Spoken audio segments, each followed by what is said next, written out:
രാജീവ് ഗാന്ധി സെന്ററിന്റെ 17ാമത് രാജീവ് ഗാന്ധി അവാർഡ് മുഹമ്മദ് കുഞ്ഞിക്ക് മുഖ്യമന്ത്രി വി.ഡി. സതീശൻ സമ്മാനിച്ചു. 25,000 രൂപ അവാർഡ് തുകയും പ്രശസ്തി പത്രവും അടങ്ങുന്നതാണ് പുരസ്കാരം. പുളിയക്കോട് കെ.ടി. കൺവെൻഷൻ സെന്ററിൽ വെച്ചാണ് ചടങ്ങ് സംഘടിപ്പിച്ചത്. ജില്ലയിൽ സാമൂഹിക രാഷ്ട്രീയ മേഖലയിൽ നിറഞ്ഞുനിന്ന മുഹമ്മദ് കുഞ്ഞി ജില്ലാ കൗൺസിൽ അംഗം, ജില്ലാ പഞ്ചായത്ത് അംഗം, പോരൂർ പഞ്ചായത്ത് പ്രസിഡന്റ്, ജില്ലാ കോൺഗ്രസ് കമ്മിറ്റി പ്രസിഡന്റ് തുടങ്ങി ഒട്ടേറെ പദവികളിൽ ദീർഘകാലമായി പ്രവർത്തിച്ച വ്യക്തിത്വമാണ്. റവന്യൂ വകുപ്പ് മന്ത്രി പി അനിൽകുമാർ, വ്യവസായ ഐ.ടി. വകുപ്പ് മന്ത്രി പി.കെ. കുഞ്ഞാലിക്കുട്ടി, എം.എൽ.എമാരായ V S. Joy, Aryadan Shoukath, P. Noushad Ali, Rajiv Gandhi centre president V. Madhusoodanan, Poroor മണ്ഡലം കോൺഗ്രസ് പ്രസിഡന്റ് പി. ഉണ്ണികൃഷ്ണൻ തുടങ്ങിയവർ പങ്കെടുത്തു.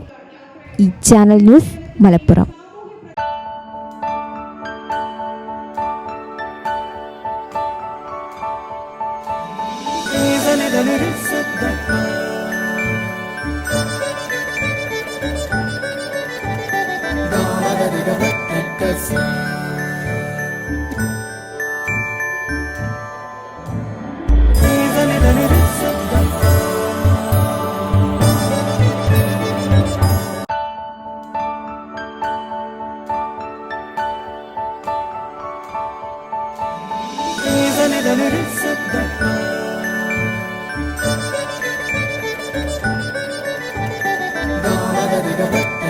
See